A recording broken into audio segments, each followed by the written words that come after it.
आज हम बात करेंगे एक ऐसे वीर योद्धा के बारे में जिन्होंने जंगलों में रहकर घास की रोटी खाना पसंद किया, लेकिन दुश्मन की गुलामी नहीं। एक ऐसा राजा जिन्होंने अपना पूरा जीवन संघर्ष किया और अपने अंतिम समय में भी अपनी प्रजा की स्वतंत्रता के लिए लड़ते रहे। नमस्कार दोस्तों, आज की इस वीडियो में हम वीर महाराणा प्रताप की पूरी कहानी जानेंगे, जिन्होंने बहलोल खान को घोड़े समेत काट डाला था। तो आइए इस वीडियो को शुरू करते हैं। वर्ष 1576 में मेवाड़ में मुगल शासक अकबर की सेना और महान वीर योद्धा महाराणा प्रताप के बीच वर्ष 1576 में हल्दी घाटी का युद्ध लड़ा गया था। अकबर ने 1573 से 1575 के बीच प्रताप के पास अपने 3 दूत भेजे, लेकिन ये तीनों ही प्रताप को मनाने में असफल रहे। महाराणा प्रताप का जन्म 9 मई 1540 को राजस्थान के कुंभलगढ़ में हुआ था। उनके पिता का नाम महाराणा उदय सिंह द्वितीय था और उनकी माता का नाम रानी जयमंता बाई थी। बचपन से ही महाराणा प्रताप में वीरता और साहस की अद्वितीय शक्ति थी। उन्होंने सिर्फ 14 वर्ष की आयु में घुड़सवारी और हथियार चलाने की प्रशिक्षण लेना शुरू कर दिए थे। 1572 में जब महाराणा उदय सिंह की मृत्यु हुई, तब उस समय मेवाड़ में अगले उत्तराधिकारी के लिए विवाद होने लगा। महाराणा उदय सिंह चाहते थे कि उनका छोटा बेटा जगमल मेवाड़ की राजा बने, लेकिन मेवाड़ के सरदारों का कहना था मेवाड़ का राजा वही बनेगा जो कि मेवाड़ की आन बान शान की सुरक्षा करेगा। और फिर 1572 में महाराणा प्रताप मेवाड़ का राजा बन गए। महाराणा प्रताप की हाइट लगभग 7 फीट 5 इंच थी और महाराणा प्रताप 35 किलो के ढाल के साथ साथ 80 किलो का भाला रखते थे। और महाराणा प्रताप अपने समय के सबसे लंबे और बलशाली वीर योद्धा थे। महाराणा प्रताप के पास एक बहुत ही बहादुर और वफादार घोड़ा था, जिसका नाम चेतक था। चेतक मारवाड़ी नस्ल का एक नीला घोड़ा था।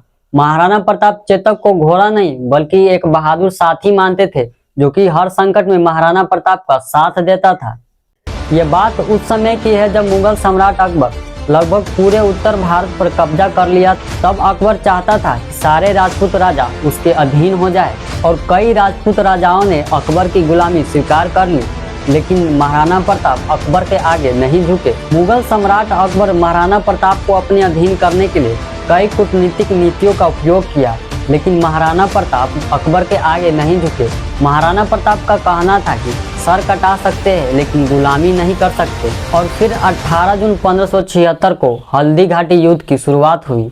इस युद्ध में मुगलों के पास 80,000 सेना थी, जिसका नेतृत्व राजा मान सिंह कर रहा था, और महाराणा प्रताप के पास सिर्फ 20,000 सेना थी, जिसका नेतृत्व स्वयं महाराणा प्रताप कर रहे थे। इसके बावजूद भी महाराणा प्रताप युद्ध करने से पीछे नहीं हटे। मैं आपको बता दूं, इस हल्दी घाटी युद्ध में मुगल सम्राट अकबर नहीं था, क्योंकि वो जानता था महाराणा प्रताप के आगे वो नहीं टिक पाएगा।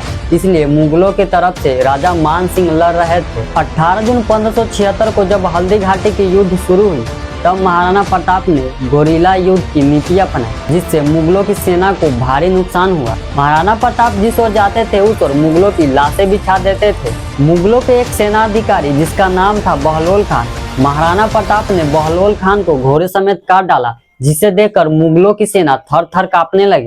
युद्ध के दौरान महाराणा प्रताप को राजा मान सिंह दिखे, जो कि हाथी पे सवार थे। महाराणा प्रताप के घोड़े चेतक ने ऐसा छलांग लगाया कि हाथी के होदे तक पहुंच गया, लेकिन राजा मान सिंह बच गए।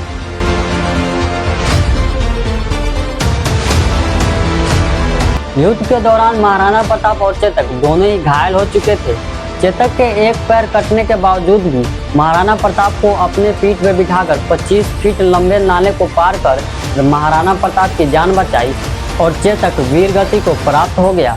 यह वह पल था जब एक घोड़े ने पूरे इतिहास को हिलाकर रख दिया था, और यह युद्ध निर्णायक साबित नहीं हुआ। युद्ध के बाद भी महाराणा प्रताप अरावली के जंगलों और पहाड़ों में रहकर युद्ध करते रहे। कभी कभी महाराणा प्रताप और उनके परिवारों को जंगली पत्ते और जंगली फल खाकर दिन गुजारने पड़े, लेकिन महाराणा प्रताप ने कभी गुलामी स्वीकार नहीं की। महाराणा प्रताप का कहना था कि सर कटा सकते हैं लेकिन गुलामी कभी नहीं कर सकते हैं। और फिर महाराणा प्रताप ने धीरे धीरे कई खोए हुए किलों को जीत लिए और महाराणा प्रताप ने चावड़ को नई राजधानी बनाई। 19 जनवरी 1597 को शेर का शिकार करने के दौरान महाराणा प्रताप वीर गति को प्राप्त हो गए। हमें इस कहानी से ये सीख मिलती है, हमारे जीवन में कैसी भी परिस्थिति क्यों ना आए, हमें हार नहीं माननी चाहिए और हमें अपनी स्वतंत्रता के लिए हमेशा लड़ते रहना चाहिए। अगर आपको वीडियो अच्छी लगी हो तो एक कमेंट जरूर कर दीजिएगा। मिलते हैं नेक्स्ट वीडियो में, तब तक के लिए जय हिंद।